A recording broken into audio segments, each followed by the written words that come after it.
Here's what you do when things aren't going your way. Let me tell you a story. There was one time where I had to go to a event in Washington, D.C., and it was an hour away. I was really looking forward to it. It was one of my highlights of the day, and because of traffic and parking, I missed the event. Now, I could have been mad at the world, I could have been mad at traffic and pissed off, and that was my initial urge. But instead, I said, hey, I'm gonna make the most of this situation. I went and I explored the restaurants in the area because I was already there. I explored the tourist sites, and I actually had a good time, maybe even a better time than if I went to this event. And so initially I was really bummed because I had all these expectations. I wanted to control the day, and I was expecting that, hey, this would be one of the key things of the day. It would help fulfill me in the ways that I wanted to. I wanted to meet people at this event. I wanted to have fun. I wanted to improve my social life through this event, and it all went to crap. But I think this is a lesson in life in general because there's so many influencing factors. There's so many things that can go wrong, things that can happen that can screw you up, things that you wish you can control, but you can't be a control freak with everything in life because life is complex. Things don't always go your way because there's influencing factors, tons of them. Now, think about Warren Buffett's situation. He actually got rejected from Harvard Business School.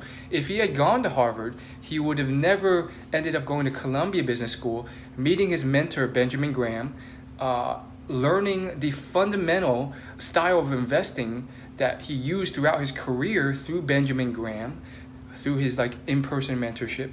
He never would have worked for Ben Graham and then developed the investment style that ended up making him the wealthiest person in the world. So while some people take life too seriously, and you would look at the rejection from Harvard as a failure.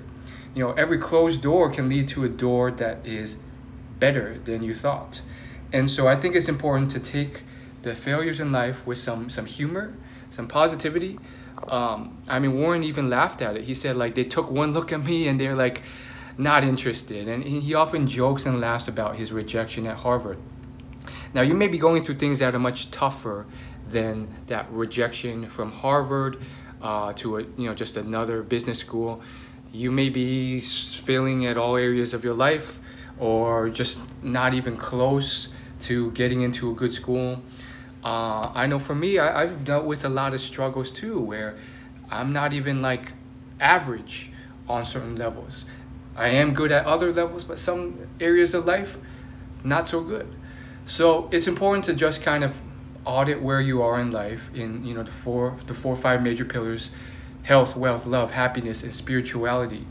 And then simply ask yourself, if you're not there yet, that's okay. What can this struggle, what can this failure or this mistake really mean in the long scheme of things? There's plenty of people who weren't doing well in their 20s.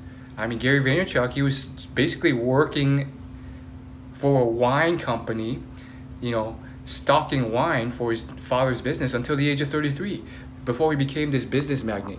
So get out of your head all these things that are not serving you. These are limiting beliefs that, oh, it's too late, oh, it's over for me, oh, my life sucks, oh, it's done. Because what does that get you? It doesn't serve you. It helps you feel terrible about yourself, and then you end up taking actions that don't help you. You end up just sitting there on your butt, watching TV, playing video games, because it's easy. And then the worst of us kind of just get negative and tear others down, because it's easier to do that and complain and post on social media versus actually doing something to improve your life. So I'm not saying that you're just going to do one thing and then change your life and career. But for me, I just kind of crawl. And then one day I can start to walk and then run. But sometimes I have to crawl. And it's tough. Getting out of my house and being social, for example, was very tough. But I needed to do that to improve my social skills, improve my friendship network, social networks, and life in that area. And so I took it one step at a time. I said, I'm going to go to one social event, one networking event or something. I'll stay there for 5, 10, 15 minutes, and then I'll leave.